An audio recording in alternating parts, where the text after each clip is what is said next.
முதல்வருக்கு மிரட்டல் விடுக்கும் தோனியில் பேசியதாக திமுக எம்எல்ஏ மார்கண்டேயன் கைது செய்யப்பட்ட நிலையில் மார்கண்டேயனின் ஜாமீன் மனு தீர்ப்பு ஒத்திவைக்கப்பட்டுள்ளது. அண்மை செய்தியாக பார்க்கிறோம். விவரங்களை செய்தியாளர் சுந்தரம் வழங்க கேட்கலாம். சுந்தரம், முழு விவரம்.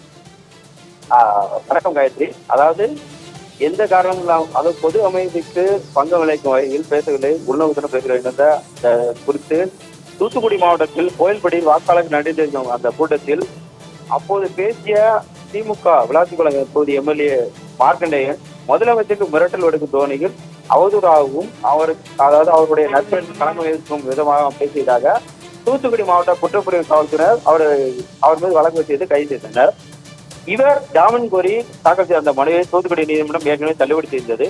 இதனிடையே தன்னை சிறையெடுத்த உத்தரவை ரத்து செய்ய கோரியும் அதே போல ஜாமீன் வழங்க கோரியும் மார்கண்டேயன் தரப்பு சென்னை உயர்நீதிமன்றத்தில் ஒரு மனுவை தாக்கல் செய்திருந்தது. இந்த மனுவானது நீதிபதி இளந்திரை முன்பு விசாரணைக்கு வந்தது.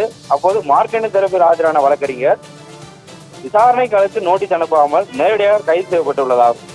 உச்சநீதிமன்ற விதிமுறைகள் மீறப்பட்டுள்ளதால் நீதிமன்ற காவலில் வைத்து பிறப்பித்த அந்த உத்தரவை ரத்து செய்ய வேண்டும் எனவும் ஜாமீன் வழங்க வேண்டும் என அந்த முன்பாக வாதிடப்பட்டது. அதே போல குற்றமுறைக்காக எந்த காரணம் இல்லாமல் மாஸ்பிரேட் எந்திரமாக செய்யப்பட்டது என்றால் அந்த உத்தரவு பிறப்பித்துள்ளதாக அது பொது அமைதிக்கும் பங்கு விளைக்கும் வகையில் பேசியதாக இருந்ததாக உள்நோக்கத்துடன் பேசல எனவும் அது தரப்பு கூறப்பட்டிருந்தது.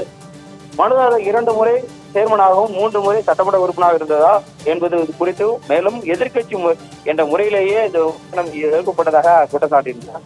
காவல்துறை தரப்பு ஆஜரான வழக்கறிஞர் சட்டமன்ற உறுப்பினர் பேசியது சமூக வலைதளங்களில் வைரலானது என்றும் கைது செய்வதற்கான காரணங்களில் திருப்தி அடைந்த பிறகே காவல்துறையினர் இது செய்தார் என்றும் வாதிடப்பட்டது.